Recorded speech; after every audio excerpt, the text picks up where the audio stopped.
welcome to the rabbit hole again. I'm Shan Shan. I'm the introducer for the next magnificent keynote speaker, Derrick Broze.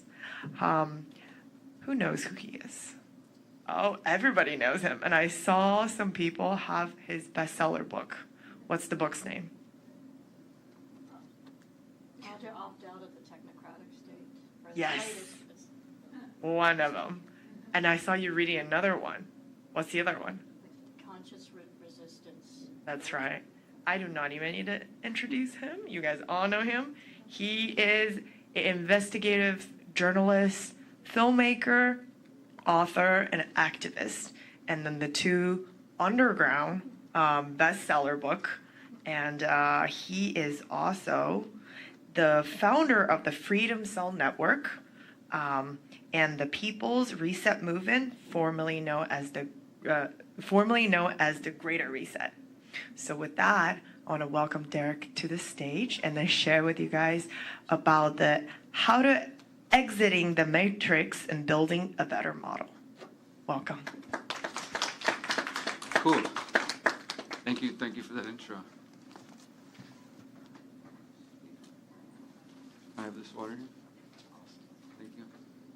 Thank you guys for being here. I think they gave me an hour and a half, so we're going to try to go deep and answer some questions and maybe do a couple of songs. So thanks for being here. Like I said, I know there's a lot going on. This is my first time here at Conscious Life, and wow, it's really cool. There's a lot happening. You could be in about 30 other rooms right now if you wanted to be. So thank you for choosing to spend some time and space with me. The title I think I sent in is Exiting the Matrix, Building a Better Model. I know a few of you raised your hands saying you know my work. Has anybody heard me speak before? One here? Cool, awesome. Because I think that I wrote my notes on a receipt I just found in my backpack. So I think that my presentations and speeches are maybe potentially more important than some of the other work I do, because they're extremely and exclusively focused on solutions. And I'm going to be sharing some more of my background for those who don't know. But yeah, I mean, the gist of it is that my work, my journalism, my activism, my human beingness is all about trying to promote solutions. It doesn't seem like there's too many people here focused on problems, maybe more kind of curious and fascinated and excited about life and the mysteries and all the things out there. But I will speak to what I see are some of the limitations of the spiritual, or sometimes New Age, if you prefer, community, and why I think that community, this community, like many of the communities in the broader truth, freedom, awakening, whatever you want to say, space out there, both online and in person, that there are different traps and limitations that sometimes people fall into, which prevent them, in my belief, from finding real solutions, where, just as one brief example, the rabbit hole becomes conspiratainment, and it's no longer about actually trying to change the world or improve it or better it. It's just, okay, I don't watch mainstream movies and TV, but all I do is watch conspiracy podcasts all the time. And I don't do anything in my real life, and I don't actually try to improve it in any ways. So I think that's a big problem. That's one of the problems I'm going to point to. And then I will talk about the strategy that I call Exit and Build. I will share a bit about the Freedom Cell Network and about the People's Reset movement. Is anybody familiar with the People's Reset? I know Brad is, a couple of you, awesome. So I'll tell you more about that. We actually just had it last week, and we're fresh off that, so it's another really big event, not as massive as this yet, but definitely, I think, similarly aligned people who are all trying to answer the questions of how do we improve and better the world. And then finally, I will talk about the eco-village that myself and my partner Miriam are building, the Conscious Agora, which is based in central Mexico. And that's where we're going to wrap things up and then probably do some questions. We'll see where this goes. So, as I said, I'm an activist, I'm a journalist, and I've been doing this for 15 going on 16 years now, which is kind of crazy because I never, went to high school and in college thinking I'm going to become an activist and then I'll go to journalism school. I really took, I think, a non-traditional path as far as these things go. I started out by going to prison at 20 years old. That was my life path, my career path. And it's actually that experience that fundamentally changed and altered the rest of my life, and I think is why I'm here right now connecting with you guys. Because when I was 20 going on 21, I got addicted to crystal meth. I was from Houston, Texas, so I was in Houston, and got locked up the week before I turned 21. Really had no idea what was going on. I was kind of at a lost point in my life. But it was through this experience, which was very difficult, and I ended up spending about a year behind bars, the first charge, and then between 2005 to 2008, went back and forth and did about 19 months in Texas state institutions before I finally got out of there, and I was a felon, and I was kind of coming back into the world with this totally new experience. And it's in that space when I'm locked up and I'm searching for answers and trying to figure out how the heck did I get here, and where am I headed, and all these important questions, that I started to meditate. I started to pray. I got into like my spirituality, basically, which I'd been extremely closed off to prior to being locked up.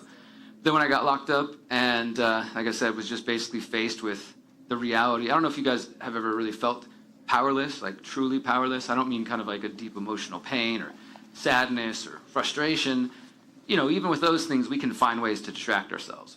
Go on the internet, hang out with other people, we can drink our problems away, we can do all kinds of things out here in this free world, so-called, to distract ourselves. But when you're in prison or jail or some situation where you can't leave, and it's the four walls that you have here, and you can no longer decide when you get to leave or when you get to eat, and all these different life choices are taken away from you and a lot more imposed on you.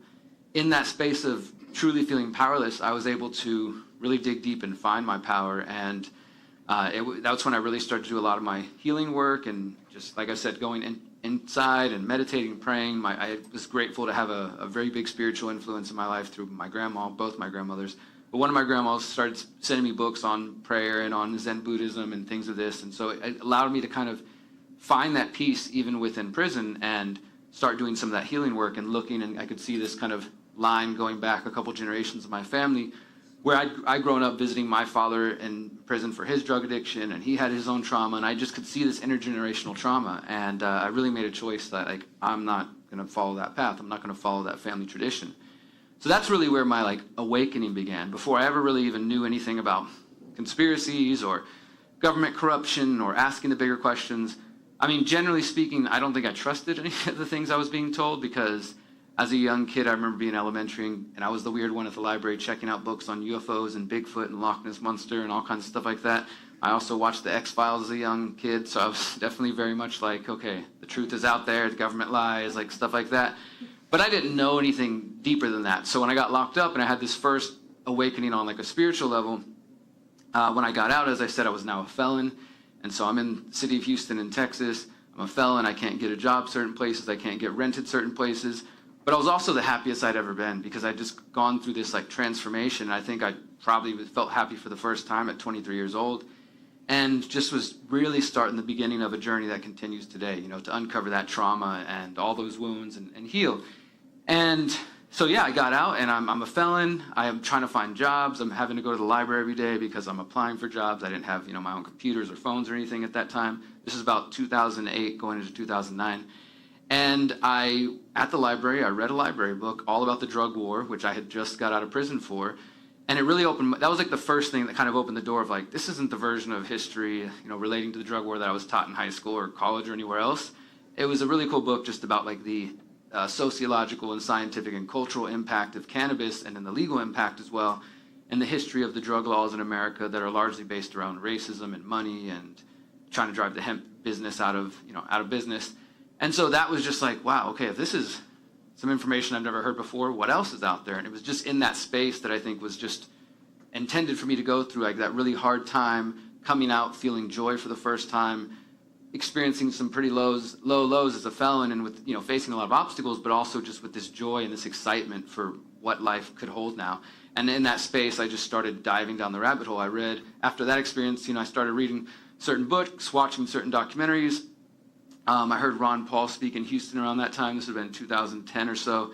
And within a week or two, my whole brain was cracked open and my entire world was changed. You guys know the feeling, I'm sure.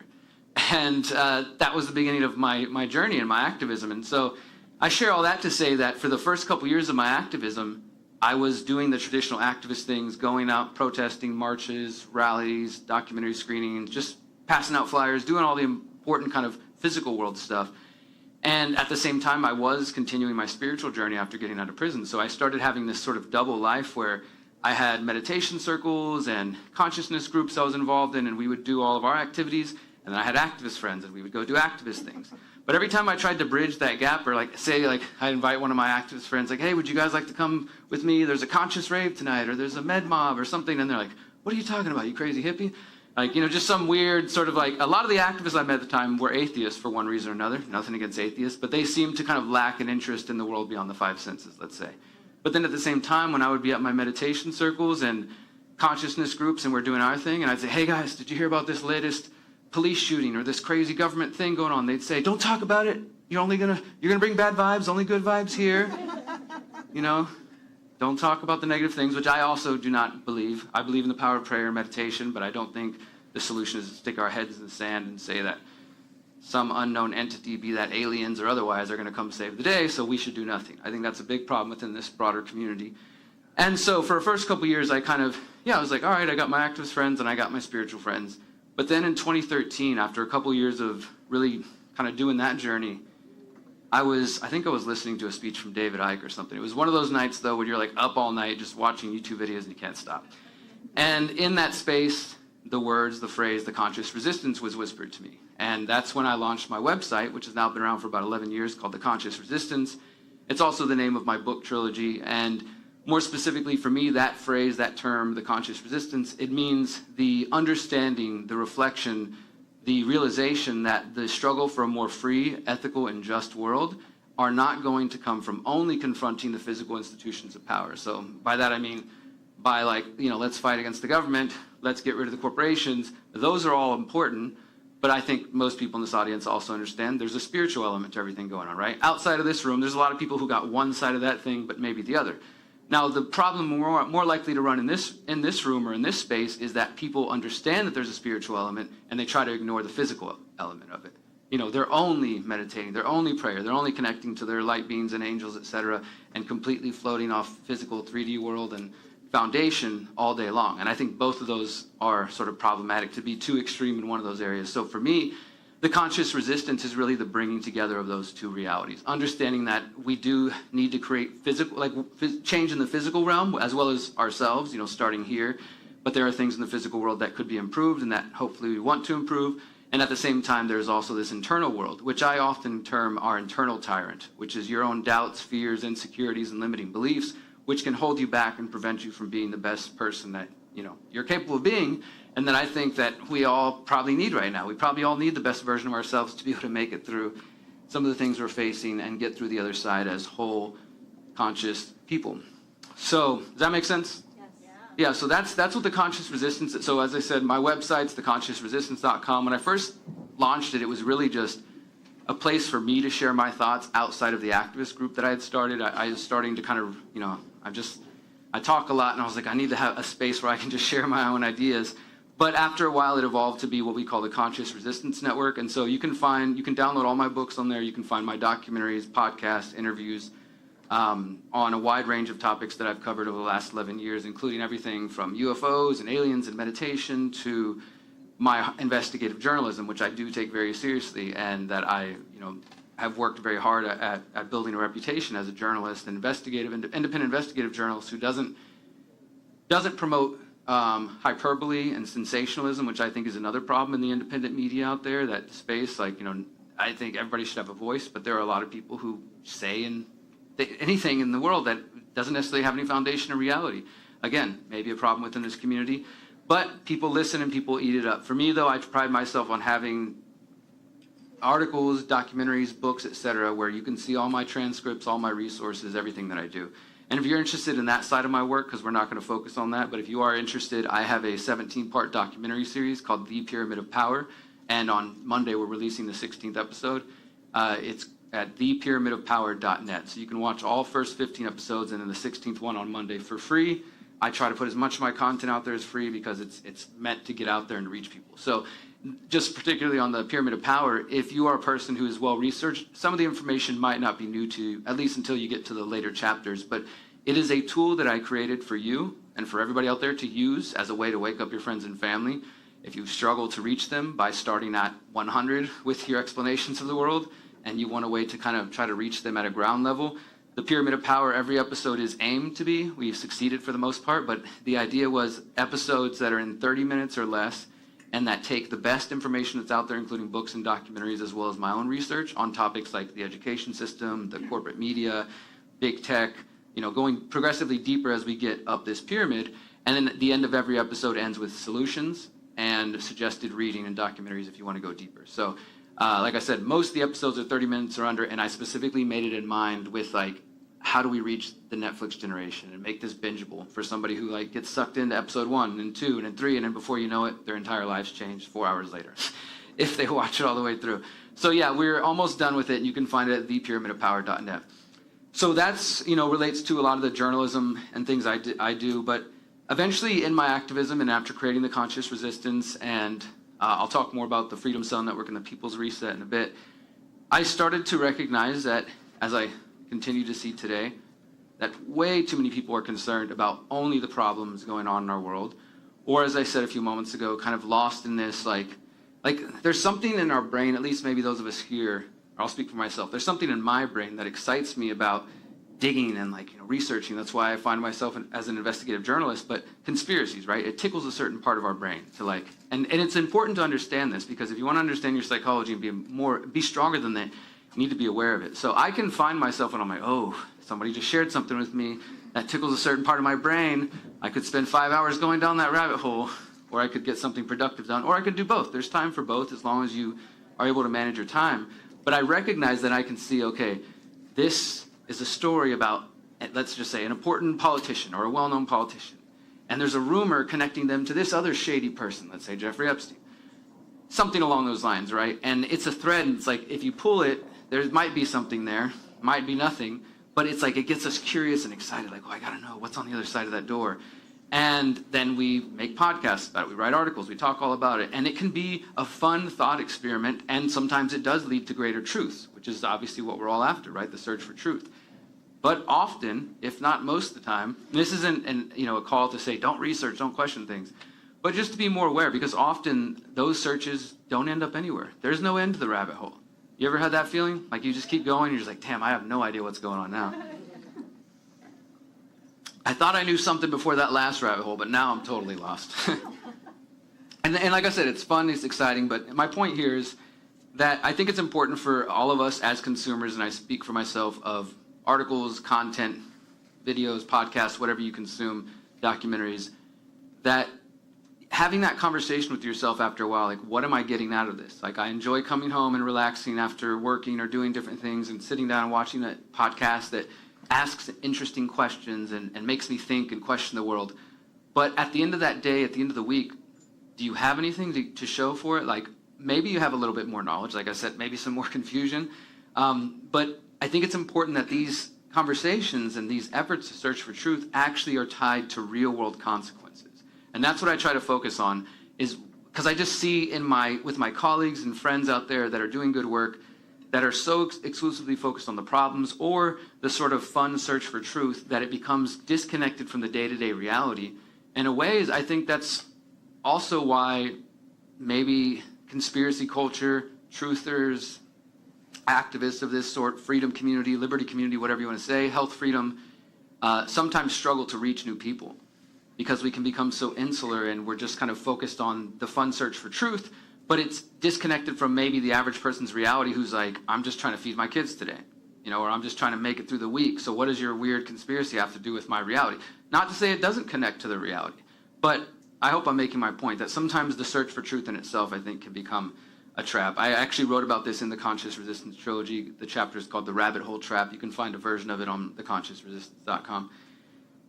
But I want to focus on solutions. So that's what we're here today. But before we do that, I'm going to share a song. This is going to be an a cappella one. We'll do the other one at the end, brother. He gave me the idea of well, I heard you make music. You want to do one of your songs? And I hadn't thought about that. Sometimes we do it, but we got an awesome recording. We got cool people here. Why not perform some of it, right? But this one's going to be just a cappella. And I started making, I don't really like to call it conscious hip hop because I feel like that's even like a box, What if I want to write something that's unconscious? I don't know. But making music that, for me, is just an extension of my activism, trying to get people to think. And it's also about my journey that I shared with you guys earlier, going from dealing drugs and being lost in that and going through crazy things, going to prison, and then turning my life around. And so I put out an album a couple years ago called Transmutation. I perform under the name 33. You can find my music at 33ishere.com. And this song is the last song on the album. It's called Awakening, so I'll just share one of the verses with you guys. I've never felt more powerful than when I question the power, full of themselves, lost in arrogance, but in reality, the cowards. If you're searching for the devil, look no further than your government. The politicians are the puppets, but don't forget the false covenants. False prophets, mega churches making profits, the devil's loving it. They lie to your face, and you take it. Do you prefer to be ruled? Wolves in cheap clothing, they've got you fooled. They pull the wool over your eyes, feed your lies while they strategize and propagandize. Come on, my brothers and sisters. This is our moment to rise. They never saw us coming, but we are the antidote to their lies. We strive for truth and liberty. We strive to be better. Humanity's made mistakes. We're not perfect, but this ain't forever. I know we're destined to build the better world we know is possible. It's gonna take struggle and making ourselves responsible for our choices and actions. We have the power to manifest that which we know we deserve. We are humanity at its best.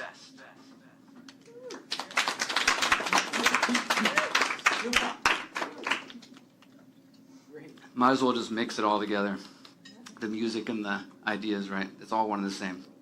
So, yeah, I touched on my spiritual journey here. We're going to focus now on the solutions. The title is Exiting the Matrix, Building a Better Model. And I think that maybe this crowd, like I tend to speak at a lot of different events, and some of them are crowds that already sort of get the spiritual side of the message, so I can leave out some of that part of the talk. I feel like that's likely this crowd. I'll touch on a few things there, because then sometimes I'm speaking to crowds that they get maybe more of the activist side of things that I'm discussing, but don't really see the spiritual side, so I emphasize that. Today we're going to touch on a bit of those, but we're going to try to ground it as much in the physical 3D world as well. So as I was searching through the conscious resistance, doing journalism, doing activism, I eventually came upon the ideas of a man named Samuel Edward Konkin III. He was an activist, originally from Canada, lived in the US, and he died in 2004. And he was part of the 1960s, 70s student movements, which were really active in the US, Canada, really around the world. But he was super active in that movement, and he started to look for solutions. What do we do about political corruption? And in the late 60s, early 70s, he could already see that from his view, politics wasn't the answer, that politics wasn't going to be able to save the world or save the people or lead us to freedom. At best, he thought, you could maybe kind of get some scraps from the table, let's say, and piecemeal fix things, but while the larger machine progressively got worse and moved towards tyranny in the long term. And so he rejected the idea of political action.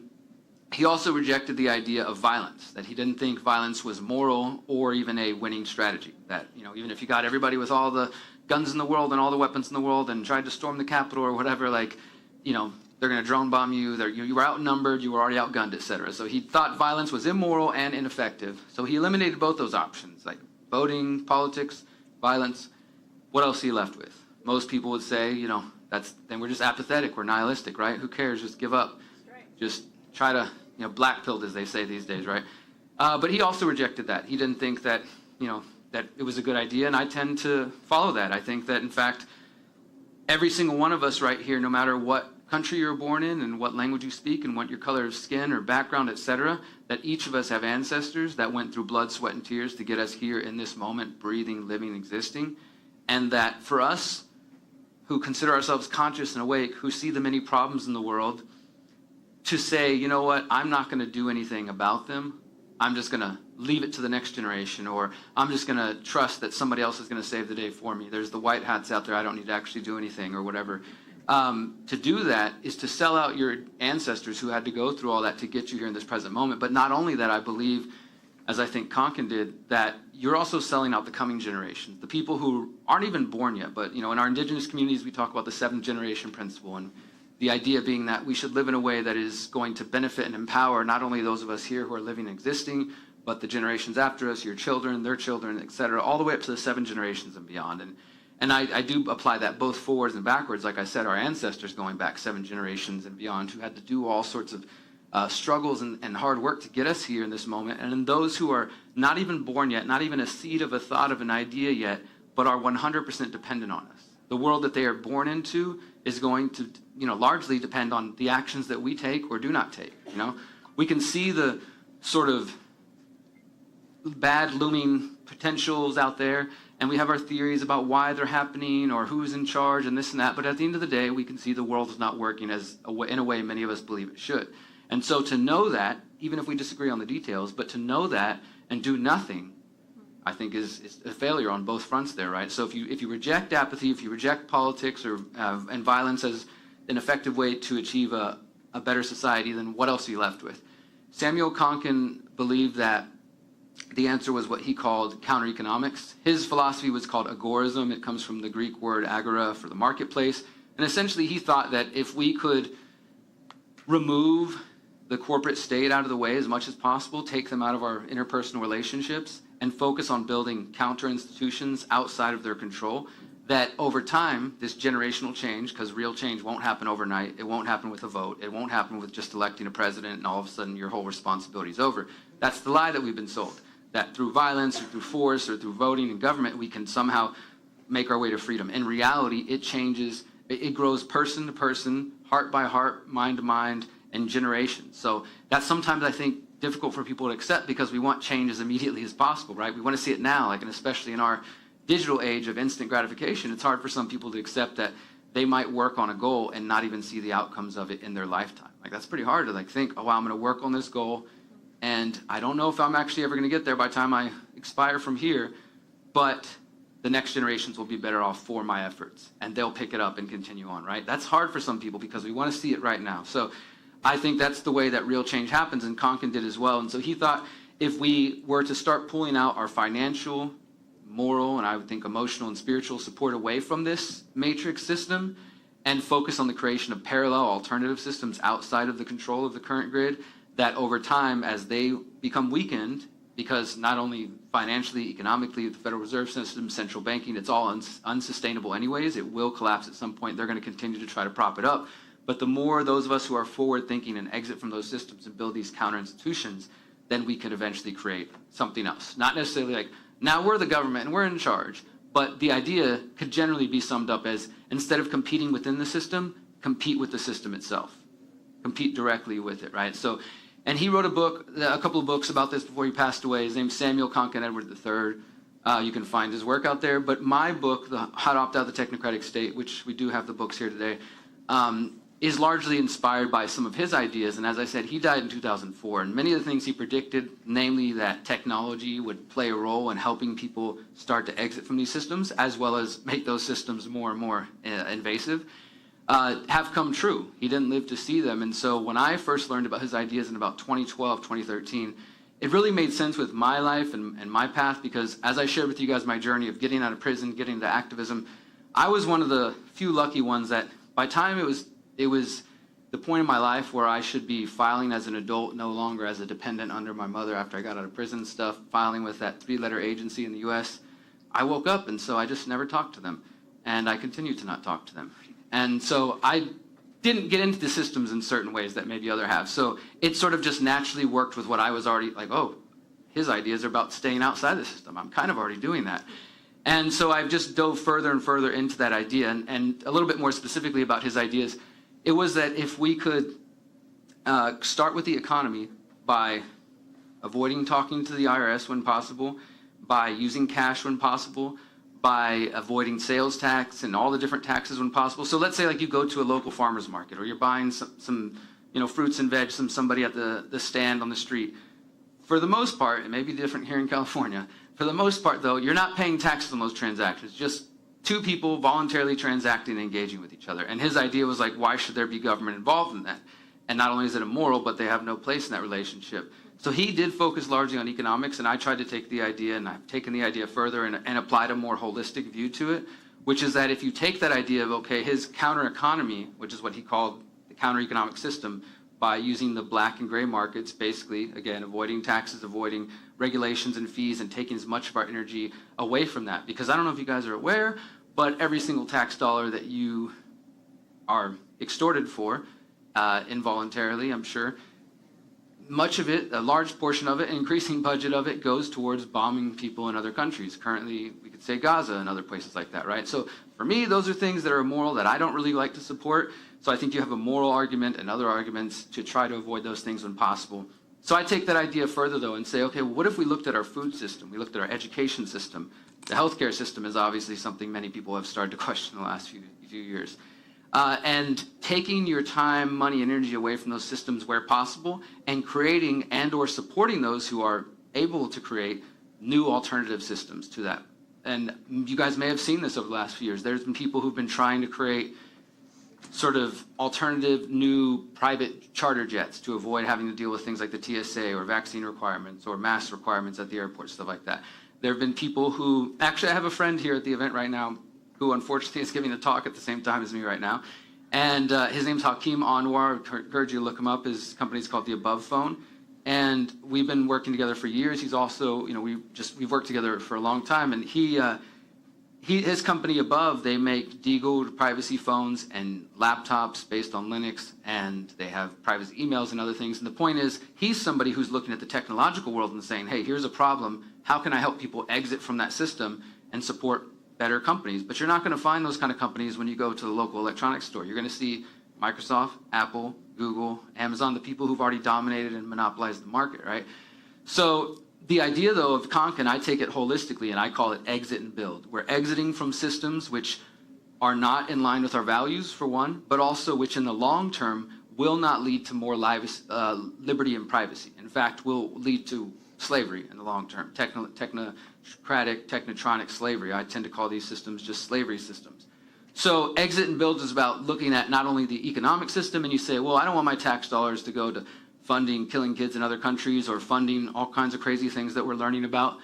And I also don't want to support the Federal Reserve fractional reserve banking system. So when I can, I'm going to use alternative currencies. And when I can, I'm going to try to use cash. Like there's a step and a progress in this effort of exit and build. Like, for example, let's stick with the economic example. So corrupted Federal Reserve, central bank, fiat debt-based system, tax dollars going to fund war, fund surveillance, banks like JP Morgan Chase that worked with Jeffrey Epstein, like that's the financial system, right? So maybe we want to try to avoid that in whatever ways we can.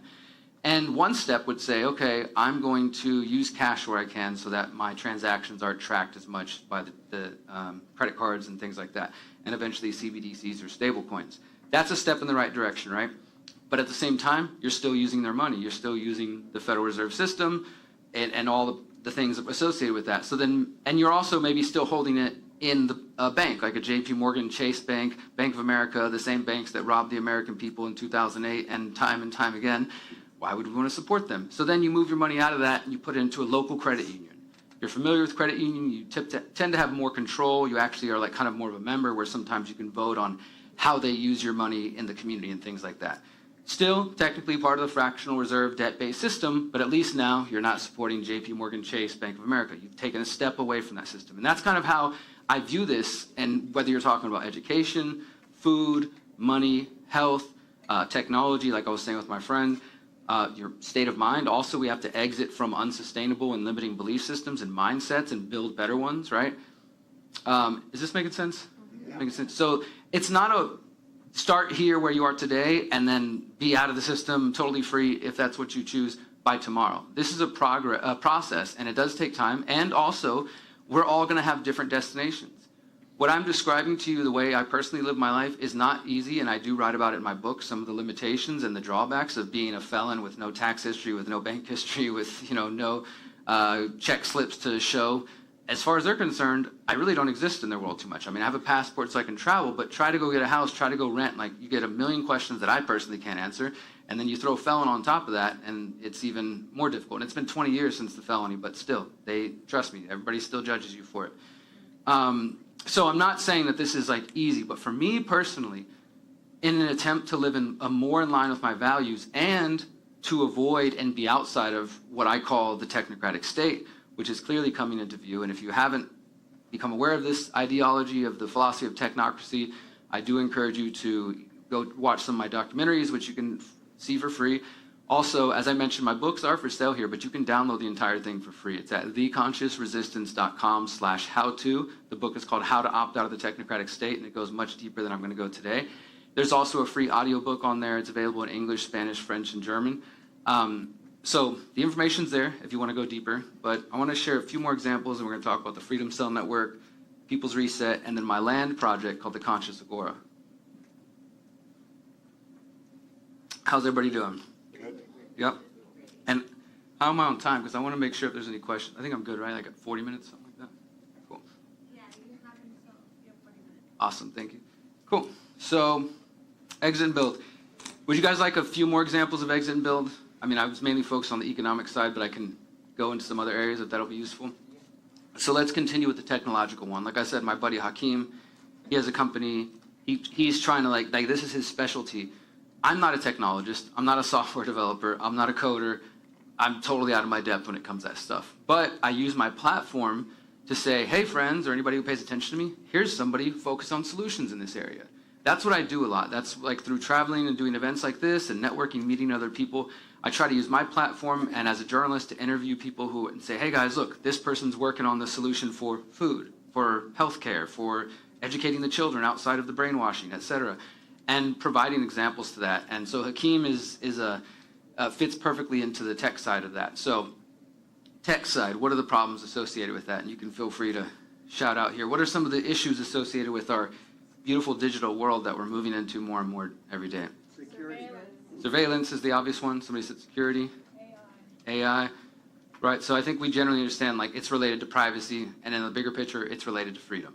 Like, because if they can use the social credit scores and the AI and the facial recognition cameras and all these things combined, they can start to socially engineer our lives like we saw them starting to during COVID, and they don't have to put a gun to your head. They just make it very difficult to be a free person, or you lose all your privileges, you know? So that's what they want. But I want to make this clear too. I'm not here like doomsaying and trying to say like all is lost, like they're going to win automatically or make that assumption. But I also, as I expressed earlier, don't think it's a wise strategy to just sit on your hands and expect that insert name is coming to save you. Political person, white hat, type of ETs, whatever you want to say. That's just my view. Feel how you like about it. But I think it's more wise, even if you did believe that, to say, okay, well, that may be true. Maybe the ETs are coming to save me, or Christ, or Buddha, or Q, or somebody else. But in the meantime, I'm going to take steps to make my life more free in the ways I can and make myself less dependent on the system, just in case maybe it turns out I'm being fooled by a massive psyop. That you actually have something going on in your own life, right? And more importantly, that we're working with other people to do it, because I don't think we can do this on our own. Like, I definitely have a lot of ideas, but as I mentioned earlier, I'm not a technologist. I don't have all the other pieces of the puzzle. So even if I was a complete loner, I have to work with other people in the interest of my own self-preservation and in the future. And so I think that can be another challenge. I mentioned I was going to drop some different challenges that I think that our broader communities are facing. I think this is another one, is sometimes getting in our own little cliques, in our own bubbles, whether that's on the internet or in person, and sort of like, I can't work with that type of person because they believe X, Y, or Z. And again, there's obviously limitations. Like, there are some people I definitely don't want to hang out and work with. But if we have a different theory about who shot JFK, or whether or not we landed on the moon, or whether or not disclosure is real, or Project Bluebeam or something, whatever those things, let's have those dialogues and those debates and discussions. But in the interest of, again, the bigger picture, perhaps we need to learn to work with other people who have differences of opinion. Even people who we might consider not awake, right? And just a real quick aside on that, I've tried everything you can think of under the sun in my efforts as an activist. I'm an anarchist, I'm an apolitical person, but I even ran for mayor of Houston 2 times, in 2019 and 2023, in the effort to reach people. Because by doing so, by filling out some paperwork and paying a little bit of money, I got access to radio, to TV, to high schools, and to old folks' homes, and to rich neighborhoods, and poor neighborhoods, and white neighborhoods, and black neighborhoods, and Democrat groups, and Republican groups. Just by being, oh, you're Derrick Broze, candidate for mayor? Come on in, let me show you around. And I took full advantage of that to spread the message and the ideas that I care about, and in the bigger picture to try to pull some of those normie people into my other work and maybe help them see some of the other things going on in the world. But I'll tell you this, I met a lot of good people through there who we probably wouldn't consider awake in this crowd. If we asked them a few questions about COVID and some other things, they'd be like, oh my God, this is a total sheep. Who is this person? But they're in the community working harder than anybody else here. Okay, they're not awake, but they're actually involved in their community. Like, this is another big thing I've seen, a limitation just in the broader freedom space, and especially, again, I'll say with my colleagues, people who like to be on stage or do podcasts and stuff. They might have some good ideas and good communicator of those ideas, but their only activism is through the internet. They have no local connection to their own. Like if you were to go around their neighborhood, town, or city and ask people if they know about them and the good works they've been doing, they'd say, who? I never heard of them. We never see them out here. Oh, there's somebody on the internet. Okay, cool. They've got millions of followers all based all around the world and no connection to their local community. I've tried to do the exact opposite. When I was in Houston and even where we live in Mexico now, very much involved like in the local community. I think that's important. So then when I did decide to go do this crazy experiment of running for mayor, people actually knew who I was and remembered, hey, this guy was warning about vaccines before COVID. This guy was talking about this stuff at 5G back in 2018. This guy's been trying to get fluoride out of the water since 2012. Things like that, right? So I say that to say, again, we need to be active in the physical world, I believe, and we have to work together with other people to make it happen. None of us can do it alone. And I met a lot of great people, and even when I recognize, all right, if I start talking about this topic, we're going to no longer be able to work together. But if we focus on this area right here that we seem to have a common interest, we can get some cool stuff done. And maybe I'll put aside those areas of difference right now, and maybe with time, it'll come up and we can have a healthy discussion like, hey man, have you ever thought about this thing? Instead of me being like, I need to force my view on this person, and if they don't agree exactly like me, then screw them, I can't work with them, right? I think that's a big limitation, and it's not going to get us very far. So I do try to work with people even whenever we completely disagree on things, and I try to focus and orient my actions towards the real world. But how many people are coming from communities where you would say, wherever home is, whether it's here locally or going back somewhere, that you don't feel like you know any other like minds in your area? Like you feel alone or isolated? Got a couple hands back here. First of all, guys, hopefully coming to a place like this, you recognize you're not alone. Like even when you're back home and you go back to day, whatever that is, I know what that feels. Like I said, we just did our event, had hundreds of people coming from around the world and crying their eyes out about how powerful an experience it was, and almost sad that they have to go back to their day-to-day reality, you know? And like that sucks to know somebody's feeling that way. But it's important just in those moments, think of these experiences and just like, all right, you know, I feel alone here locally, and that might not even be true. We'll talk about that in a second. That might not even be true, but we can feel that way. And just remember that there are so many people around the world that are asking these questions and working on these same solutions. We had the amazing blessing in the last 6 months of doing the People's Reset, our event that we usually hold in Mexico, in the UK back in September, and then we got to go do some events in North Wales and in Denmark. And you know, rooms full of people where they're already in Denmark, they're already dealing with digital IDs. They've already got, like, you can't get insurance, open a bank account, go on public transportation, do most of things without having this digital ID thing. It's not mandatory, but try to exist without it. And you know, so even in that space, rooms full of people asking the hard questions, trying to think, how are we going to stay free? What is our plan for the next generation? So freedom lives everywhere, and there are people like us everywhere in all of our different situations trying to answer these questions. So just hold on to that and remember that. And if you do feel like you're struggling for local like-minded community, and more specifically, local like-minded community who want to take action, because it's one thing to be a part of any number of activist groups or meetups or online clubs that get together once a week or once a month and have a nice dinner and talk about all the problems and the conspiracies. But from month to month to month, is anything changing?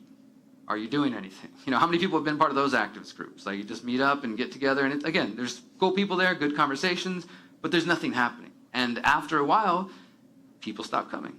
People, like, you know, either just life happens or there's just nothing to pull them back because it's just a meetup, it's just a talking club, it's just and that's not to say that to totally crap on that, because I think that it is important to have those spaces. If you feel alone 90% of the week when you're at work and you're like, oh my God, I can't talk about anything, I really think I can't express my true opinions, and you finally get around like-minded people, it's like the dam opens up and everybody just wants to talk all night. Like, I get it, I see it, I understand it. But after a while, it's like, what are we doing? Are we just getting together to commiserate on how awake we are, and everybody's so stupid and they're all such sheep and they can't see the world we see, we're so superior, look at us, we're so enlightened. Sometimes it turns into that. So that's another trap we can fall into. But if you're looking for a community who are like-minded, who are action-oriented, I want to talk for a moment about the Freedom Cell Network. And there's a website, but more importantly, there's a movement, I think, out there. And I'm really trying to put my effort back into promoting this idea. When you've been promoting something for going on a decade, and you see these ebbs and flows, these highs and lows, like where there's times where this concept, whether people call it freedom cells or any other name, is really, like, people are feeling the need for it and the importance of it. And then there's other times where it just seems like there's no interest. People are just like, yeah, but we just got Trump in office. Why do I need to take care of myself? Everything's fine, right? The world's better, right? Elon, billionaires, everybody, we're all good. And when you're consistent the way I try to be, you see this happen. So let me give you an example. Back in 2016, when I first started promoting this idea of freedom cells, which I heard about from a friend back in Texas, his name's John Bush. He gave a presentation in 2015, and he was talking about what he called the Central Texas Mutual Aid Society. And it was basically just this idea of, what if we got together in our local communities and you find 5 to 10 people who are like-minded. Again, doesn't mean you have to agree on every topic out there, but you're generally like-minded, you're solutions-oriented, and you guys sit together and say, what are our main goals? Everybody here expressed like they understand surveillance, so maybe you start with, hey, I want to be more private. So maybe your freedom cell or your mutual aid group, you decide, whenever we communicate with each other about our meetings or our goals, let's use this encrypted messenger. Not because you're committing any crimes, not because you're doing anything wrong, but because you just want to flex your privacy muscle and say, hey, might as well practice it, put our principles in action. So then your local club, your mutual aid group, your freedom cell starts meeting on session. I don't personally use Signal because it requires a phone number, but and also assume all of these things can be hacked and broken. So if you really need to communicate something privately, do it face-to-face with no computers or phones in the room. But at least practice it. Use things like session, use things like status, and others that exist out there to communicate. Then you guys set some goals and say, hey, you know what? All of us here are interested in learning more about growing our own food, but none of us know where to start. So then you set some goals for each other. And you say, okay, this next weekend, we're going to go as a group and visit the local farmers market. I'm just going to see what's out there, see what's selling in our local area. Maybe ask some questions of the farmers that are there. Oh, we talked to one of them and they say, we do farm tours. So then your group decides like, hey, let's set up a community group farm tour. Go learn about the farms that are within 20 miles of our area. Doesn't mean you need to be a farmer. Doesn't mean you need to that's the rest of your life. But you're getting closer to your food supply. You're getting more awareness of it. And I don't know if you guys had the same issues that many of us did during COVID, where grocery stores and places like that, the big box stores that most of us are dependent on, started requiring masks, then started requiring vaccines in some cases. That's a great example of why you don't want to be dependent on those systems. Also, we also saw that they can very easily break supply chains and disrupt your access to food at a moment's notice. They can call it because of COVID or anything else, but they can disrupt the supply chains. We could go on and on about the problems of why you don't want to be dependent on that system. Not only that, unsustainable, wasteful, filled with pesticides, GMOs, etc.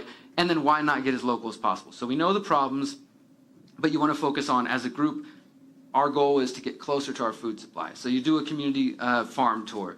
Maybe you guys learn that there's a CSA, a community-supported agriculture in your area, where you guys can all chip in and get weekly boxes of fresh organic produce that's grown 20 miles from your house, right? You're starting to set goals as a group. So it's a Freedom Cell is a local mutual aid group focused on decentralization, localization, nonviolence, apolitical. Like I said, we don't believe politics is a solution. We don't believe violence is a solution. And completely solutions-oriented. But what each cell or mutual aid group, or I've heard people call them hives, hubs, pods, circles, whatever, what each group is going to look like, the outcome of it is going to be completely different, right? Even say from LA to San Francisco, the groups are going to look different based on the interest, the environment, the goals, the people involved. And that's sort of where this beautiful decentralized nature comes in, because I heard about it in Austin, Texas. I went back to Houston, where I'm originally from, started the first Houston Freedom Cell, started meeting with a few friends, and everything I just described is what we did. We started going to local farmers markets, started going to community gardens, started learning a little bit about some encryption tools. We did everything from knot tying to Spanish lessons and just all kinds of skills that we each wanted to learn. And the general idea is that this isn't just, as I said, another activist group where you just get around and talk. These are your more action-oriented, focused, like-minded people who you're not preparing for doomsday. It's not like a doom, like a prepping group or something like that, although there could be some similarities if that's your interest.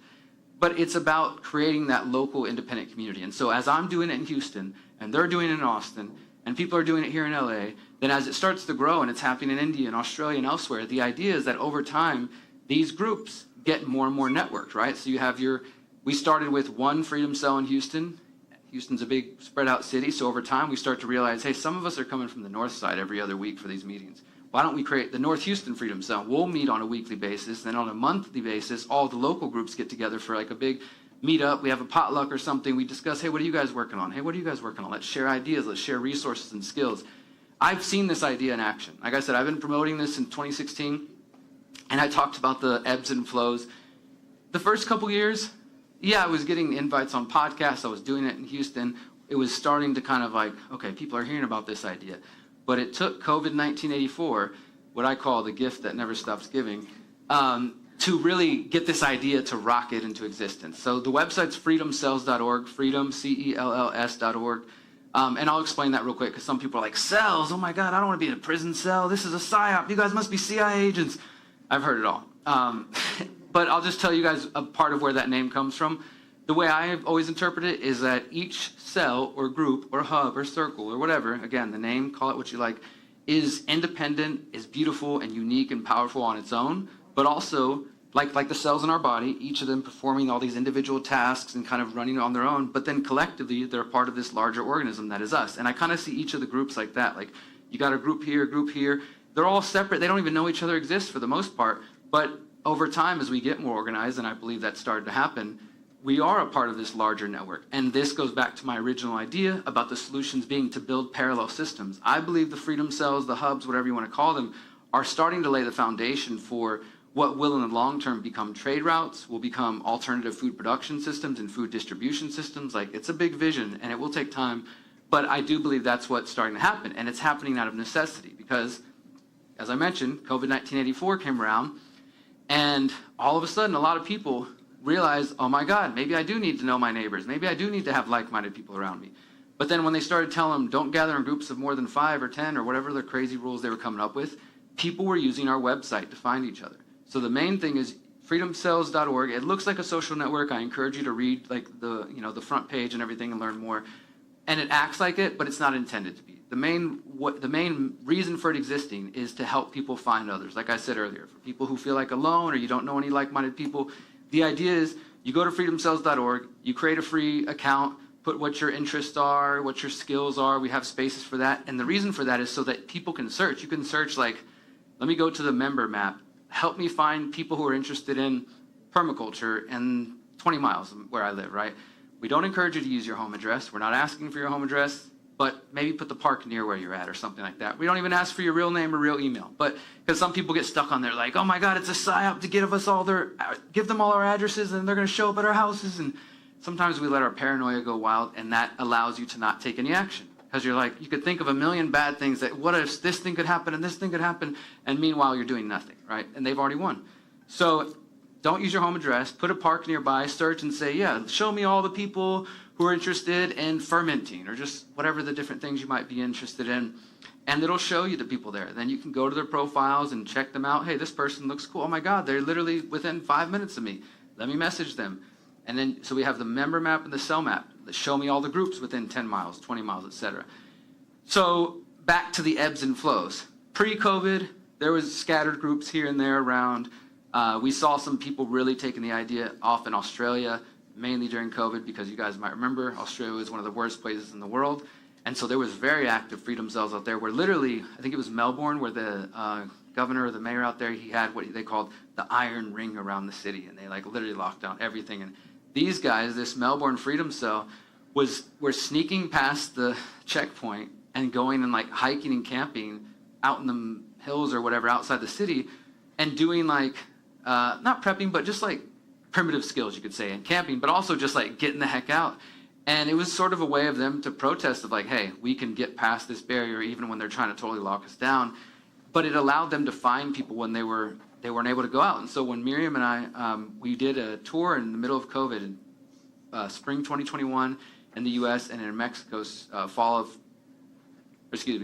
and in fall. And basically everywhere we traveled in the U.S., people were coming to the event to find like-minded people, and we heard every single day, I used Freedom Cells to find people during lockdown. I didn't know anybody. I looked on the Freedom Cell map and I found people. People started meeting each other. They started organizing groups. These are like illegal groups that aren't supposed to be meeting. So they're meeting in somebody's backyard in secret. What a freaking crazy time. And some of them are starting to homeschool their kids together. Some of them started to like grow food together. Some of them bought land together and are really building, like going big for it. Others just found people to help them feel less crazy, which is an important thing too, to have that sort of social and spiritual component of it. And so the website went from 1,000 or so people, 1,500 at most, I think, pre-COVID, to now 40,000, 41,000, something like that people. But again, we hit this stagnation because COVID started chilling out and everybody's like, oh, okay, we don't need solutions anymore. I'll just go back to doing the usual thing I was doing. It's not like these same problems still exist and are still on the horizon and happening. I'll just deal with that later. we're a silly species that often doesn't act until we feel pressured or threatened. And I've seen that time and time again, and I'm kind of done trying to fight human nature. I'm just going to support and help and collaborate with those who can see what's coming ahead, and more importantly, understand that we have the power to write what comes ahead, right? Because it's like I said, if you see a train wreck coming up ahead, and you're like, yeah, I know that's there, I'll deal with that one day. Right now, I'm just trying to get everything I can out of life and have a good time and just take care of my little family. But one day, I'll deal with that. Eventually, it's going to be there.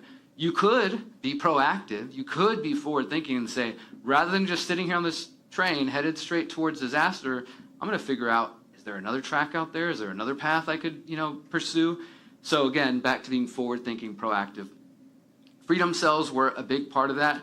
I'm sad to say that since things have, quote-unquote, calmed down, less people are active on it. I will also say, is anybody on the Telegram app by chance? So if you're on Telegram and you search Freedom Cell Network or Freedom Cell Directory, we actually have this directory that is probably out of date, but we try to keep up as much as possible because a lot of people were very active on Telegram during COVID. So some people use the website and some people use Telegram. Some do both. Like, for example, somebody might create Los Angeles Freedom Cell and kind of plant that flag on the map on the website, and then they'll also say in the description, hey, we're very active on Telegram too, join us over here. Ultimately, the whole goal of the website is not to just stay on the website, and it's not a place to post memes or cat pictures or anything like that. It literally just exists to help people find each other. Once you found your group, or there's a local meetup, leave the website behind. Keep your profile on there. Other people might find you, but the goal is to help you find people in the real world and connect in person and focus on that. And the cool thing is, over the last few years, as I've been, especially during COVID, as I've been promoting this idea around the world, I've got to meet other people who are doing similar things. There's something called the Freedom Network in the UK. There's also, they had the Stand in the Park movement, which was literally just saying like, hey, we're not allowed to do anything. Just go meet up at this park and whoever's around, meet there. And that just sparked a lot of connection for them. There's also Fractals. There's a few others out there that it's like we all kind of got the idea around the same time of like decentralized, local, small groups meeting up in the interest of larger groups forming in the bigger picture. So you have like your individual cell connecting to the regional cells, and it continues to grow. We're not interested in trying to evolve it more than that. We do try to keep it very loose. That's why some groups look completely different from each other, because again, it's going to be based on your resources, your interest, your location, the people involved, etc. But the idea still exists, and it's still out there, and I encourage you to look into it and spread it if you know people who are looking for like-minded people, because I have heard lots and lots of success stories through it. And that's very cool to kind of see this idea in 2015, be inspired by it, start doing it in Houston, and then spreading it as much as possible, and then seeing it work for other people. It's a very humbling feeling. So I'm grateful that we've had that.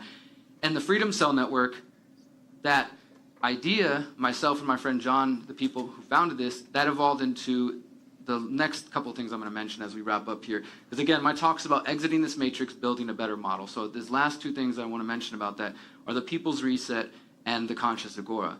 So COVID times, the Freedom Cell Network's growing, summer 2020, a lot of fear, a lot of panic, lockdowns are happening, we knew the vaccines were on the way, just there's all that, take yourself back to that mindset in that time. And myself and colleagues, we could feel and see and read the palpable fear in the air. I don't know if you guys remember, there was a lot of fear and a lot of paranoia going on the internet at that time, for good reason. Like people, we were just watching the world go freaking crazy. And we just started thinking, like, what can we do to provide some real hope? Not false hopium and trust this politician or sit and wait for somebody else to save the day, but what are the sort of tools and ideas we can share with people to help give them something to actually do? And so part of that was everything I'm sharing today, the Exit Build idea, the Freedom Cell Network. And so what we decided to do, well, one other important thing, you guys might remember summer 2020, the World Economic Forum announces the Great Reset, this idea, right? They first put out that video. This is where people start hearing the phrase, you will own nothing and be happy, this sort of thing. And again, lots of fear in the air. We knew that the World Economic Forum was going to be meeting January 2021. That's when they were going to unveil the full, what is the Great Reset plan? So a lot of us are just like, oh my God, what's happening? We decided, the Freedom Cell Network, what would happen if we just hosted our own 5-day event and talked about very similar ideas to the World Economic Forum, but instead of this sort of top-down, technocratic, centrally planned worldview, we talk about it from a bottom-up, grassroots perspective. And so in late 2020, we launched what was originally called the Greater Reset and is now called the People's Reset. The website's thegreaterreset.org, thepeoplesreset.org. It goes the same place. And so every January since 2021, we've been meeting, and in Mexico, at first we had the live event in Texas and a live event in Mexico. Now it happens every January in Morelia, Mexico, where Miriam and I live. And it's a 5-day event, completely solutions focused. And the first one, we did it on the exact same days as Davos. Now we're kind of like less and less focused on them, but that was the original idea. Like, who cares what Klaus Schwab's talking about? Let's focus on our 2030 and beyond, right? We know they've got this crazy plan and these crazy visions. Cool, let them have that. But the one thing that we have to recognize is that the major advantage they have over us is they're way better organized. They have think tanks and white papers and meetings 10 times a year. They put out all kinds of papers and thought experiments, Event 201. Like, these people are highly coordinated and organized and have been working for generations. This is the sort of approach I think we need to take, is like thinking generationally, being more coordinated, exercising our skills and our talents together, and collaborating and putting aside those minor differences. That's another great thing they're willing to do. Sure, on camera or in the media, it's like, oh, these politicians hate each other. You guys see the short little clip of Obama and Trump laughing it up at Jimmy Carter's wedding funeral a few weeks ago? That to me is like a perfect example of what I'm talking about. Like, these people can put aside differences that may be real or may not be real and work towards a bigger picture long-term goal while we're sitting there arguing about all kinds of minute differences in forums and on Twitter and elsewhere, right? And just dividing ourselves further and further. So the People's Reset was really this effort to say, let's bring together just some of the brightest minds in 5 different themes. Our first day is called Liberate Your Mind, Body, and Soul, so it's all focused on mental, physical, and spiritual health, and that's obviously there's a lot in there. The second day is focused on permaculture and food independence, so it's all about like growing your food ideas or how to, again, get closer to your food supply, different experiments and thoughts like that. The third day is all focused on parallel networks, basically what I've been talking about today, agorism and parallel networks. That could be alternative education systems. Like this year, so as I mentioned, we just had our event this past Sunday, so we came from there to here. We had people talking about alternative education systems, talking about reclaiming your status, talking about, just a number of ways that they interpret parallel networks. The fourth day is called Empowering Technology, and that is what I was speaking to earlier with my friend Hakeem. People who are working on privacy tools, encryption, also health technology. And we also had a company this year speak called Eden Energy that was talking about how they can pretty much convert any carbon-based product into fuel. And they're doing some pretty amazing things in Africa right now. And so we try to just highlight solutions. The final day is fifth day is building free and conscious communities. And this might be people who are, hey, I have an eco-village in Mexico. I have an eco-village in California. I live here. Here's ways we organize our activist community. Here's ways we do this. We had somebody speak about home birthing, natural birthing. It's all 100% solutions focused, which is important to us. And I'm glad that there are other events that do have discussions about theories and discussions on problems and stuff. And there's a million places on the internet to do that. But when you come to the People's Reset or you watch online, because we make the entire stream available for free for everybody all around the world, and we typically get about 20 to 50,000 people tuning in from more than 25 countries and a few hundred people in person from about a dozen countries. We make all the talks available for free. So if you go to the peoplesreset.org, anybody familiar with the video platform Odyssey? You guys heard of it? If not, I encourage you to learn about it because I think it's one of the best ones out there and it's actually truly decentralized. It's not funded by Peter Thiel like Rumble and others. Odyssey, the Greater Reset, People's Reset Odyssey channel has every single talk that we've released since 2021 for free, broken down into plays of the Greater Reset 1, 2, 3, 4, 5, and then when we rebranded as the People's Reset UK. And as I said, we just finished our event. You can watch all 5 days of that for free, and in the coming months, I'll be posting the individual talks. We also posted the last 3 events on our Spanish Odyssey channel, because we're trying to build a worldwide international movement of people. And have you guys ever noticed that the majority of the content, let's say documentaries, books, interviews that woke us up, it's in English. Like whether you're talking about Western Europe, Australia, Canada, US, like it's mostly in English. And I find that to be kind of crazy. It doesn't mean there's other truth content in other languages, but sometimes it hasn't been translated into English or from English to other languages. And when I started to think about that, I've made a big effort not only to translate as much of my own work into other languages, but collaborating with other people. A few years ago, I announced a project with James Corbett called the Translate the Truth Project. And so it's a completely volunteer project, but myself and then different people will send in things of like Italian or German or Danish or whatever, translating books, documentaries, podcasts, interviews that, think of something that really played a major role in your awakening and the power that that could play being translated into a new language for the first time ever, and potentially waking up millions more people in that language. Like, I just think there's so much immense potential if we just get more content translated. So we put all of our stuff out in Spanish for free as well. And so really excited and proud to be a part of the creation of this movement. And it's also just another place where you can hear solutions. So if you are interested in solutions in these areas and you're thinking health, food, building new systems, if you've got kids and you're thinking of education models, other ideas, I encourage you to go to thepeoplesreset.org, look at our video, you'll see the Odyssey icon, we have a Telegram channel as well, and just go check out the playlist. There's no charge, there's nothing, you don't even have to sign up for the email list. It's totally for free and available. It's over 200 hours of solutions-focused content in these 5 areas. I think it's probably one of the largest repositories of solutions in the world, and we plan to continue to grow it. So if you're looking for ideas, you're looking to network with other people, if you got time, plan to come next January if you want, meet more like-minded people. And at this year's event, I gave a presentation called The Trials and Tribulations of Building a Parallel Community, describing the process that myself and my partner Miriam have been doing since March 2020. We're both from Texas. Miriam's family came from Mexico. Mine did 4 or 5 generations back, but we're from Texas.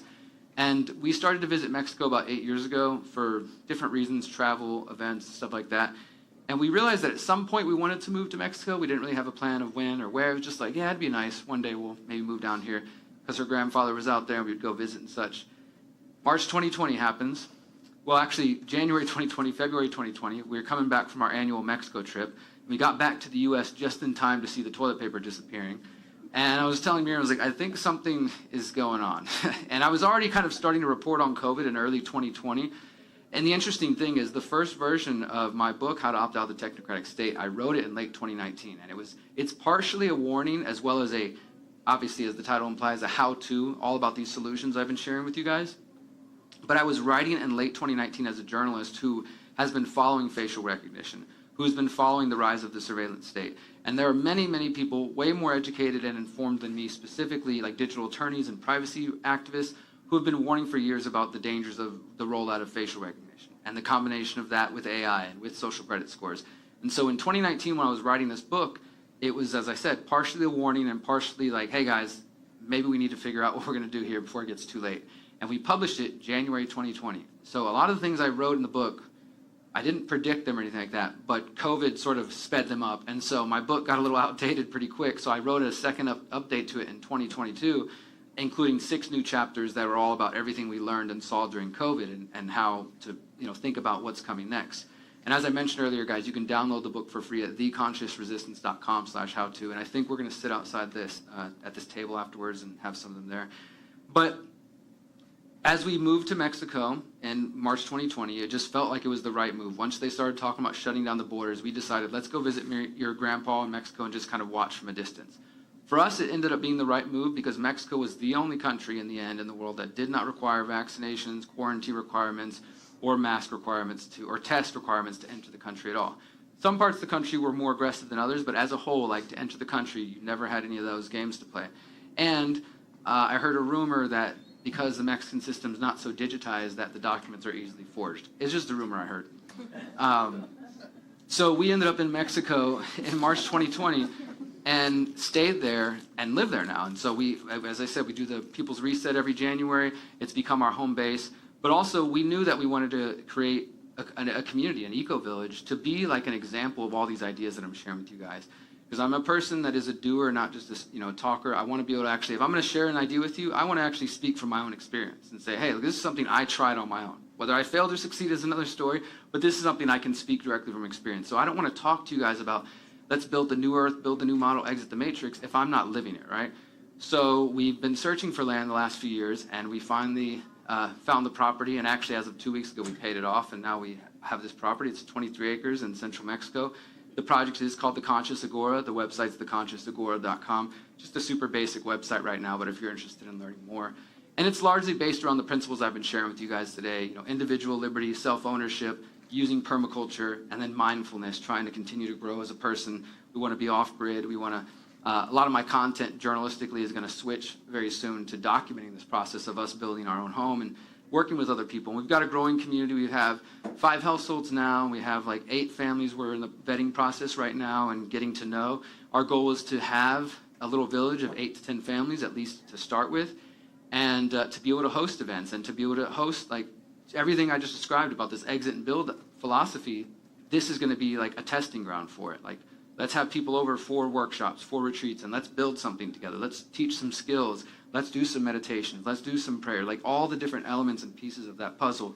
Let's be able to have a space that we can not only live there, but use it as a teaching ground for other people so that this model can spread further. I mean, the idea, the bigger picture is that the Conscious Agora would actually be a network of communities that are united by principles, not just our one community in Mexico. So it's not like I'm saying, hey, everybody needs to move to Mexico. This is where we're going to fix all the world's problems.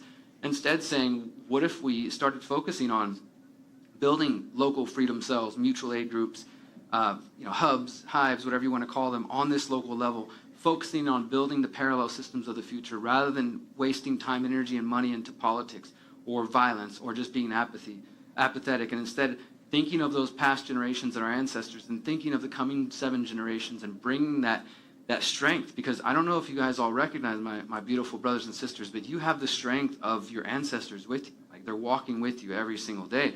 And you also have the strength of the sun and the moon and the stars and the earth with you. Like, that's where we come from.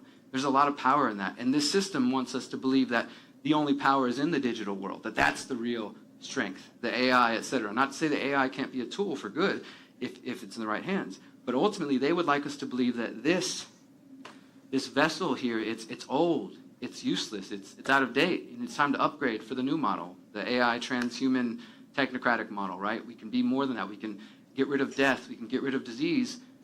These are things a lot of us might aspire to, but they want to do it in a way that also, I think, is about getting rid of your spirit, your soul, and your connection to the divine, right? So take some strength in that and recognize that you do have your ancestors at your back and at your side.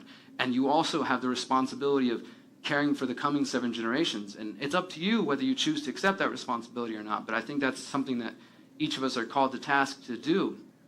And we can create the new systems that I think will lead humanity to a better place. But it's going to take time. It's also going to take, back to the spiritual journey we discussed earlier and sort of my own struggles, you have to exit from the limiting thoughts and beliefs and the negative self-talk. I spent so many years of my life, and I didn't realize this till later, but when I was getting sucked into drugs, it was because I was depressed. I was confused. I was hurt from a lot of things that happened to me when I was a kid, visiting my father in prison. And it took me to get to an adult to start seeing this clear chain of events that led me to being a sad, depressed teenager who thought drinking as much beer as possible would make me feel better, and then taking as many shots as possible, and then popping as many pills, and then before I know it, I was locked up in prison. It took a while to be able to look back and see that progression and see, wow, the roots of all this is this trauma that I was not able to or ready to deal with, right? And so exit and build, it is the physical space, education models, financial systems, food systems, et cetera, but it's also in here and it's in here, right? If we do not exit from those false belief systems, which I think have been hoisted upon us in many ways by pop culture, by programming, by education models, et cetera, and reclaim our own power mentally, physically, spiritually, then it doesn't matter what we do in the physical world. Even if we do all these wonderful physical things, if we don't exit from those systems and create better systems in here, then it won't matter in the physical world, and vice versa. If we completely ignore the physical world but only do the internal, spiritual, and heart-based work, but ignore the physical, I do think that will be problematic as well. That's why, as I started with earlier, I talk about the conscious resistance, or what I often call holistic activism, and bringing these worlds together. That, I think, is really the key, is focusing on our inner journey, focusing on the physical world, doing what we can to become free of those systems, to live and model better behavior for the coming generations, and to honor our ancestors as we build these alternative systems. I don't think it will be easy. I don't think it's going to happen overnight. But I do know that this is probably, in my view, one of the most important things that we can do as a species. So I thank you guys for your time. I have 2 last things to share here. I always end my talks with a positive affirmation. I'm going to share that in just a second. If you feel inclined, if you want to repeat after me, you can. There's no pressure here. It's all voluntary. But I'll just share real quickly that this is something that came to me when I was locked up. I truly was just like a scared. I thought I knew something, and all of a sudden, I'm locked up at 21 years old. I'm like, holy shit, I don't know anything about life. What's going on here? And I had to face a lot of fears and doubts. And also, as I was discovering meditation, I remember just I'm in my bunk, and there's, prisons and jails are just filled with fear. Like, I mean, it comes out as anger and like machismo and everybody's so tough and all this. It's all fear. It's all fear at the end of the day. But everybody's got to put on a mask, right? So I'm just sitting there on my bed, just like trying to, all right, let me just meditate in here. What the fuck is that guy doing over there? You know, I'm hearing all these whispers and all this sort of stuff. And in that space, just having to really like, it's not about them. Like, I need to figure out why I'm here, you know, and just, it was a difficult time, and I use this affirmation as a way to help me through those times. So if you feel inclined, if this resonates with you, please feel free to repeat after me. I am powerful. I am powerful. I am beautiful. I am beautiful. I am free. I am free. Awesome. All right. Let's hit that song, brother. All right, this is my last thing, guys. Then I'm going to go. I think I got a couple minutes for questions, and I'll be sitting outside. You can find my work at theconsciousresistance.com, thepyramidofpower.net, freedomcells.org, thepeoplesreset.org, theconsciousagora.com. You have 10 minutes. Cool. And then we're going to do a song. My music is at 33ishere.com. So let's play. This was called Reflections, guys. Check this out. We have to reestablish our identity. We have to understand who we are and where we fit in the natural order of the world. The people who have created this system and they perpetuate this system, they are out of balance. They have made us out of balance. I woke up this morning feeling I had something to say. I got doubts in my mind. It's time to let them fly away. It's time to unlearn poison and heal broken hearts. Go back to the end. It's time for a fresh start. This is the place we can atone for our sins. This is the place where our hero's journey begins. A space between love and hate where there's no escape from our fate. Rather than be irate, let's create, let's build. The better world we know is possible. I've got no fear cause I can overcome any obstacles. I stare all my demons in the face, I'll show you what's possible. I send love from my heart, I'm intuitive, not illogical. It's just that lately I've been searching for deeper meaning. I'm sick of drugs, booze, mindless sex, and criminal scheming. Feels like I should have more at this point in time. I'm talking knowledge, not money, I'm trying to feed my mind. See, we are power. We are power. They deal in violence and repression. We are power. They tell us, they want us to believe that we are powerless. I hope you hear these words from my mind, from my heart to your ears. We got one life. Let's do something with it. Open up all three of my eyes and fly to the heavens. During my meditation, I see my life in chapters of 7. I connect to my inner child to heal my wounds. I recall those I've lost to dope, gone too soon. My life flashes before me, a collage of joy and pain. I recall the highs, the lows, I swear I'm going insane. I'm trying to wrap my mind around this journey. Spent too much time worried about things that don't concern me. No more time wasted, not chasing my dreams. I wake up every day knowing this world ain't what it seems. We gotta find our own path, we gotta make our own meaning. Cause we can't be sure, we might be dreaming. All I know is, when I look in your eyes, I see myself. I'm just a reflection of your impression of my higher self. Could it be that our whole reason for being, our existence, is a lesson to teach us over and over until we get this? You are powerful, you are beautiful, and you are free. Shake off your chains, you were blind, but now you see. Grandfather, help us remember where we come from. Grandmother, walk with us until the battle is won. Thank you guys so much. I encourage you guys to hear these words right here. This is Native activist John Trudell. He died in 2015. Let his words hit your heart. We are a natural part of the earth. We are an extension of that natural energy which is spirit and which is power. That is natural power.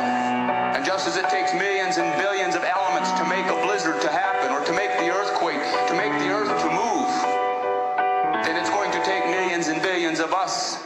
We are power. We have that power. You are powerful, you are beautiful, you are free. Thank you guys so much. I really appreciate your time. I think I got 5 minutes. I'll take a question or so, and then if anybody wants to come chill at the table, I've got books and shirts out there. And yes, ma'am. Is there an equivalent to the above phone for an Apple phone, iPhone? So you may have noticed that. Do I need to repeat the question? Should I repeat that? She's bringing you. Okay, there's a mic.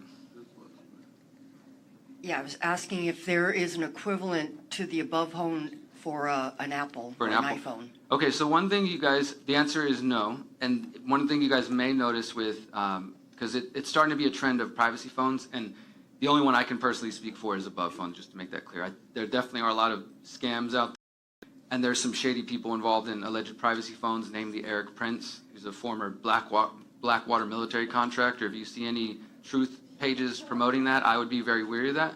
But the reason that most of them are based on Android is because Apple is like a totally locked down, controlled system. Like they basically have it secured to the point you can't crack it. And the way that you can crack an Android and basically do Google it and remove all that and kind of start over, there's no equivalent at the moment for Apple. Yeah. Cool. Any other questions? Yes, ma'am. She's got a mic. I got the mic. I have two comments. Yeah. Like when it comes to being a felon, I think the question is, are you convicted or unconvicted felon? Because who at this point isn't? Yeah, I think that's a great question. So according to them, I am a convicted felon. This was 2005, so it'll be 20 years in November this year since I was locked up. I just turned 40 a couple of months ago. So it's kind of crazy, but you're correct. The reality is that increasingly everything you want to do is going to be illegal. Everything is illegal. Yeah. And then we all get the opportunity to ask ourselves, at what point is that line crossed where we'd be willing to give our lives for freedom? And when I ask myself, when was that line crossed? For me personally, that line was crossed before I was ever born. Can I say something to you on that? Just a response real quick. I do write about that in How to Opt Out the Technocratic State. I say something along the lines of, at the end of the day, if you want to stay free, you're going to have to break the law. And I'm not here just for all legal reasons. I'm not advocating breaking any laws. What I mean by that is that, as you were kind of pointing out, and as we saw during COVID, if it becomes illegal to be a free person, then you either become illegal or you submit. And I think that's definitely the direction things are headed in. So yes, being able to stand on principles, even in the face of all obstacles, and standing your truth is going to become increasingly important. Any other questions? Well, first, you're a force of nature. Thank you, brother. Appreciate it. Right? Isn't it? And so thank you for the share. Very moving, very important for me. I really appreciate it. How do you square, and probably it's a longer conversation, but the mania and the craziness of Musk and Trump in the decentralization of that they're trying to do with currency, with the idealism of going after our own currency? You know what I'm saying? Like you're saying, how are you dealing with personally the fact that clearly they're looking to do their own shit with Bitcoin, right? Yeah. And and there's some great stuff on us dealing with our own currency. Sure. So how do you reckon those two? So I don't trust Elon Musk to any degree at all. And if anybody wants to go to the consciousresistance.com and search Elon Musk, you'll see a really awesome panel that myself, Whitney Webb, James Corbett, Jason Burmis, a few others did about 2 years ago, talking about why, if that's a new topic to you. And actually, before I came down here, I'm working on an article right now called "Here's Every Peter Thiel Acolyte in Trump's Second Administration." So there's a lot, right? So Bitcoin has been hijacked. I've been using Bitcoin since 2012. I've been in the space early for the reasons I share with you guys. I don't use banks. I don't talk to certain agencies. So crypto has allowed me to transact and receive money without using a bank, without talking to governments. But it is true that over time, the sort of guiding vision of it as a free money system, it's going to end the Fed, et cetera, has largely changed. Most people who've come in since about 2017 are mainly focused on, people say in the crypto community, NGU, number go up. They just want the number to go up higher. They don't care that, hey, this could actually avoid the bank government. In fact, they probably have never actually held their own crypto. They buy it through PayPal or their bank or stock or something like that, right? So the sort of guiding vision of it as this money that could free the people seems to have mostly been lost. There's still the crypto anarchists out there in space, but by and large, it has been co-opted. And a great book on this is Roger Ver's book, Hijacking Bitcoin. And he actually right now is facing charges from the federal government. But anyways, yeah, so I don't, just to say that I don't trust what they're doing. I don't see what they're doing in the long term as going to be beneficial. And in fact, myself and Whitney have written about that if it doesn't come, it probably won't come in the form of Bitcoin. We're seeing the hijacking, co-opting of it, but more than likely we're going to see stable coins, which Howard Lutnick, who is Trump's Commerce Secretary, he's also the CEO of Cantor Fitzgerald, who had a lot of offices on 9/11 and the Twin Towers. He, and also was a neighbor of Jeffrey Epstein. Him and others are involved in Rumble. They're also involved in the Bitcoin community. They're going all in, right? So they're definitely trying to rally it up. And it seems like they're also invested in Tether, USDC, USDT, stuff like that. So it seems like they're going to try to use stable coins as a way to convince people that we have now free money. We got past the Fed, but in effect, it won't be a CBDC because Trump's going to ban that. but it'll be the same thing. Right. It'll be surveyable money that can be traced, but it won't be a CBDC, so we won and everything's great, right? But yeah, I'm happy to continue that conversation. All right, guys, thank you so much for my time and appreciate